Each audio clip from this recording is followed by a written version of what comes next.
আসসালামু আলাইকুম। Welcome to soupy kitchen. দেখুন আমার হাতে কি আছে? চিনতে পারছেন এই মাছটা? যদি চিনে থাকেন অবশ্যই কমেন্ট করে জানাবেন। আমার হাতে আছে পমফ্রেট মাছ। এই পমফ্রেট মাছের তান্দুরি করব। আর মাছটা দেখুন কত বড়। এই বড় সাইজের পমফ্রেট মাছের তান্দুরি খেতে খুবই ভালো লাগে। একদম ঘরোয়া পদ্ধতিতে এই পমফ্রেট মাছের তান্দুরি বানাবো। আপনারা রেসিপিটা দেখতে থাকুন। এইভাবেই বাড়িতে অবশ্যই বানিয়ে খেয়ে দেখবেন। এখন এই মাছটা আমি কেটে নেব। বন্ধুরা পমফ্রেট মাছটা ভালো করে কেটে আর সুন্দর করে ধুয়ে নিয়েছি। আর পমফ্রেট মাছটা তন্দুরি করার জন্য এইভাবে বটি দিয়ে কেটে কেটে নিয়েছি যাতে মশলাটা ভালোভাবে ঢোকে। দেখুন পমফ্রেট মাছটা কত ফ্রেশ। মাছটা আমার ধোয়া হয়ে গেছে। মাছটাকে মশলা ম্যারিনেট করার জন্য কিছু মশলা আমি রেডি করে নেব।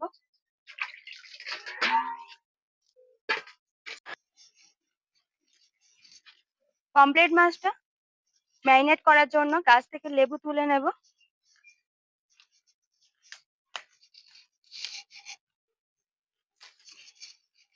কিছু ধনে পাতা তুলে নেব আর পুদিনা পাতা তুলে নেব।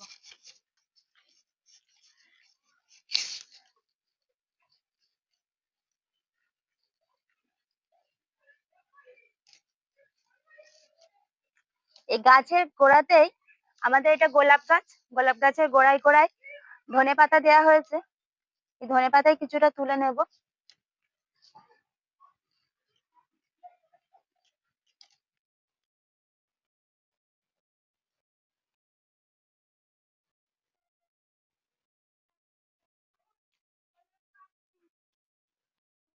এখান থেকে কিছু পুদিনা পাতা তুলে নেব। আপনাদের কাছে যদি পুদিনা পাতা হাতে না থাকে তাহলে স্কিপ করে যাবেন।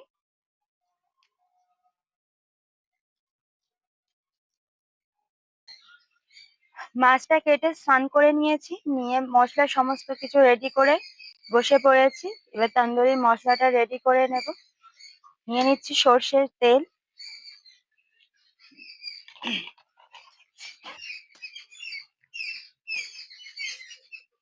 এটা পেস্ট বানিয়ে নিয়েছি। এখানে পেঁয়াজ, ধনে পাতা, পুদিনা পাতা আর কাঁচা লঙ্কা এই দিয়ে একটা পেস্ট বানিয়ে নিয়েছি। এই পেস্ট এখন নিয়ে নেব।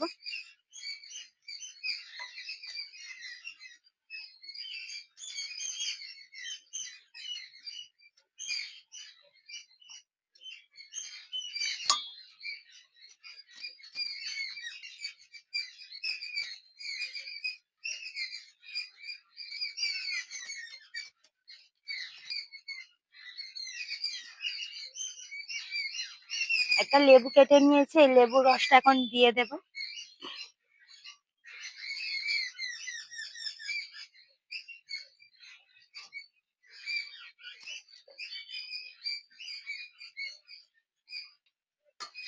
আর কিছু মশলা নিয়ে নিয়েছি।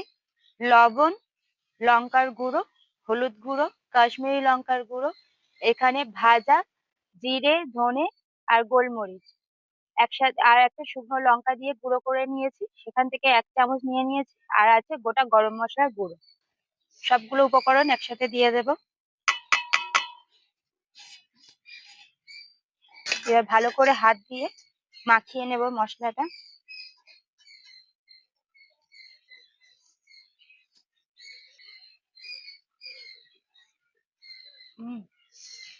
তো উপকরণ মেশানো হয়ে গেছে। এবার দিয়ে দেব আদা রসুন বাটা।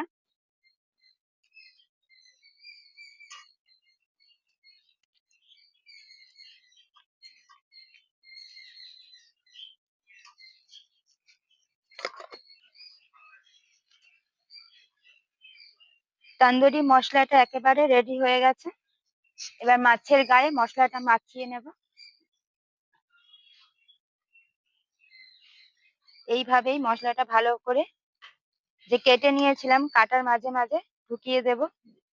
তাহলে মাছের গায়ে মশলাটা ভালোভাবে লেগে যাবে।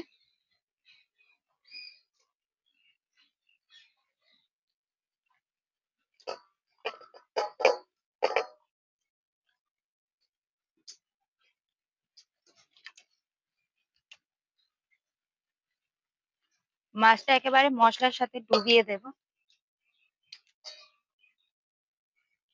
যেহেতু লেবুর রস আছে তাহলে মাছটা ভালোভাবে নরম হয়ে যাবে। মাছের যে কাঁটাগুলো আছে, এমনি পমফ্রেট মাছের কাঁটা নরম, আরো লেবুর রস দেওয়া হয়েছে, কাঁটাটা আরো নরম হয়ে যাবে আর গালে লাগবে না কাঁটাটা।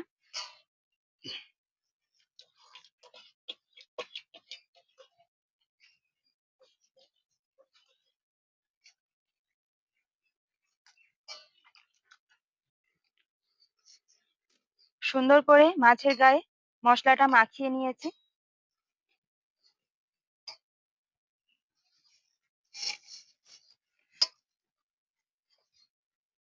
এইভাবে আধা ঘন্টা রেখে দেবো। দেখা হচ্ছে আধা ঘন্টা পরে আবার।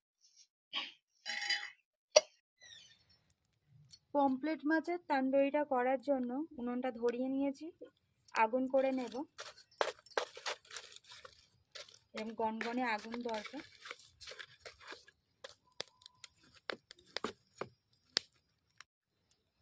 গনগনে আগুন করে নিয়েছি। পমফ্রেট মাছটা ম্যারিনেট করে রেখেছিলাম, এবার দিয়ে দেব।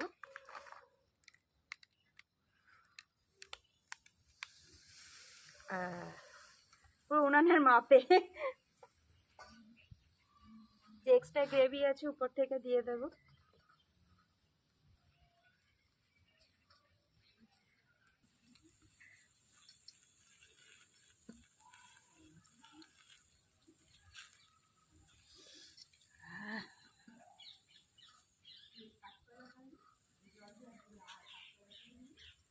আবার এটা উল্টে আর ওই দিকটা দেবেন মশলাটা।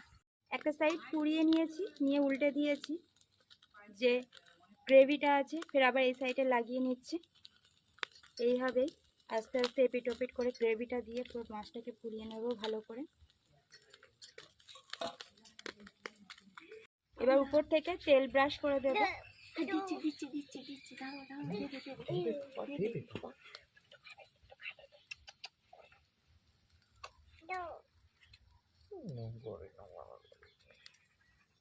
উপর থেকে একটু ঘি ছড়িয়ে দেব। এই যে ধোঁয়াটা হচ্ছে, একটা বোল নিয়ে এরকম চাপা দেব।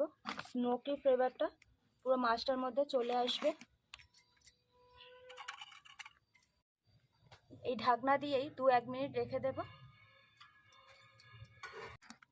5 মিনিট হয়ে গেছে, এটা এবার তুলে নেব। আর দেখুন সুন্দর একটা ধোঁয়া ছাড়ছে, কাঠ কয়লা পোড়ার একটা সুন্দর গন্ধ বার হচ্ছে। এবার এটা তুলে নেব। দেখুন পমফ্রেট মাছের তন্দুরিটা হয়ে গেছে।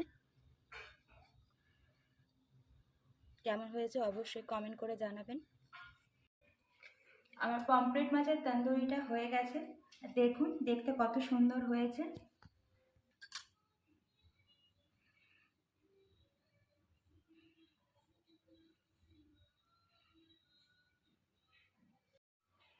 পমফ্রেট মাছের তন্দুরি রেসিপিটা আপনাদের কেমন লাগলো? যদি ভালো লেগে থাকে অবশ্যই সুফি কিচেনকে লাইক করে, কমেন্ট করে আর শেয়ার করে সুফি কিচেনকে সাপোর্ট করুন।